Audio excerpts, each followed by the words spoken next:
Kidney problems ಇರೋ patients ಅಲ್ಲಿ symptoms ಏನೇನು ಅಂತ ನಾವು ತಿಳ್ಕೊಳ್ಳೋಣ. ಸೊ ಸಿಂಪ್ಟಮ್ಸ್ ಏನು? ಫಸ್ಟ್ ಯಾವುದೇ ಸಿಂಪ್ಟಮ್ಸ್ ಇಲ್ದಲ್ಲೇ ಇರ್ಬೋದು ಪೇಷಂಟ್ಸ್ಗೆ. ಸೊ ಬರೀ ಬ್ಲಡ್ ಟೆಸ್ಟ್ ಮಾಡಿದಾಗ ಕ್ರಿಯಾಟಿನಿನ್, ಬ್ಲಡ್ ಯೂರಿಯಾ ಲೆವೆಲ್ಸ್ ಇಲ್ದಿದ್ರೆ ಮೂತ್ರ ಪರೀಕ್ಷೆ ಮಾಡಿದಾಗ ಅದರಲ್ಲಿ ಪ್ರೋಟೀನ್ ಲೆವೆಲ್ಸ್ ಜಾಸ್ತಿ ಆಗಿರುವಂತದ್ದು ಇದು ಕಾಣಿಸ್ಕೋಬಹುದು. ಸೊ ಆ ಟೈಮ್ ಅಲ್ಲಿ ಪೇಷಂಟ್ಗೆ ಯಾವುದೇ ಇನಿಷಿಯಲ್ ಸ್ಟೇಜಸ್ ಅಲ್ಲಿ ಯಾವುದೇ ರೋಗ ಲಕ್ಷಣಗಳು ಕಾಣಿಸ್ಕೊಳ್ದಲ್ಲೇ ಇರ್ಬೋದು.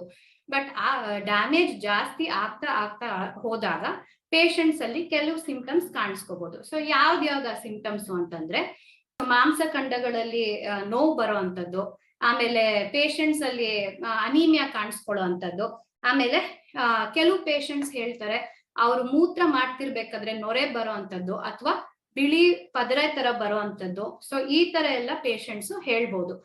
ಓಕೆ, ಅದಲ್ದಲ್ಲೇ ಕೆಲವು ಪೇಷಂಟ್ಸ್ ಬೆಳಗ್ಗೆ ಎದ್ದ ತಕ್ಷಣ ಕಣ್ಸುತ್ತಲೂ ಊತ ಬರೋ ಅಂತದ್ದು ಇವೆಲ್ಲಾನು ಹೇಳ್ತಾರೆ. ಸೊ ಇದೆಲ್ಲಾನು ಕಿಡ್ನಿ ಸಮಸ್ಯೆ ಇದೆ ಅಂತ ನಮ್ಗೆ ಕ್ಲೂಸ್ ಕೊಡುತ್ತೆ. ಓಕೆ, ಸೊ ಇದ್ರ ಜೊತೆಗೆ BP, ಶುಗರ್ ಇರೋರು ಲೆವೆಲ್ಸ್ ಫ್ಲಕ್ಚುಯೇಟ್ ಆಗೋದು ಇವೆಲ್ಲಾನು ನಾವು ನೋಡ್ಬೋದಾ. ಈ ಕಿಡ್ನಿ ಸಮಸ್ಯೆ ಇರುವಂತ ಪೇಷಂಟ್ಸ್ ಅಲ್ಲಿ ಎರಿಥ್ರೋಪಾಯಿಟಿನ್ ಅನ್ನೋ ಒಂದು ಹಾರ್ಮೋನ್ ಅನ್ನ ಕಿಡ್ನಿ ಸೆಕ್ರೀಟ್ ಮಾಡುತ್ತೆ. ಸೊ ಕಿಡ್ನಿ ಸರಿ ಕೆಲಸ ಮಾಡ್ತಿಲ್ಲ ಅಂತ ಹೇಳಿದಾಗ ನಿಮ್ಮ ಕೆಂಪು ರಕ್ತ ಕಣಗಳು ಮತ್ತೆ ಹಿಮೋಗ್ಲೋಬಿನ್ ಕಮ್ಮಿ ಆಗುವಂತ ಚಾನ್ಸಸ್ ಇರುತ್ತೆ. ಸೊ ಅವಾಗ ಏನಾಗುತ್ತೆ, ಅನೀಮಿಯಾ ಆಗುತ್ತೆ ಪೇಷಂಟ್ಸ್ಗೆ. ಸೊ ಅವರಲ್ಲಿ ಹಿಮೋಗ್ಲೋಬಿನ್ ಕಮ್ಮಿ ಆಗುತ್ತೆ.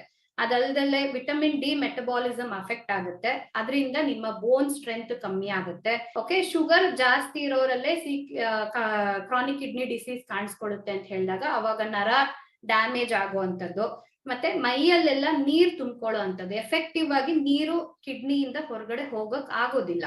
ಸೊ ಅವಾಗ ಏನಾಗುತ್ತೆ, ನೀರು ತುಂಬಿಕೊಳ್ತಾ ಹೋಗುತ್ತೆ. ಕೆಲವ್ರಿಗೆ ಲಂಗ್ಸ್ ಅಲ್ಲಿ ಕೂಡ ನೀರ್ ತುಂಬಿಕೊಂಡು ಉಸಿರಾಟಕ್ಕೆ ಸಮಸ್ಯೆ ಆಗೋದು, ಹಾರ್ಟ್ ಅಟ್ಯಾಕ್ಸ್ ಆಗೋದು ಇವೆಲ್ಲ ನೋಡ್ಬೋದು ನಾವು.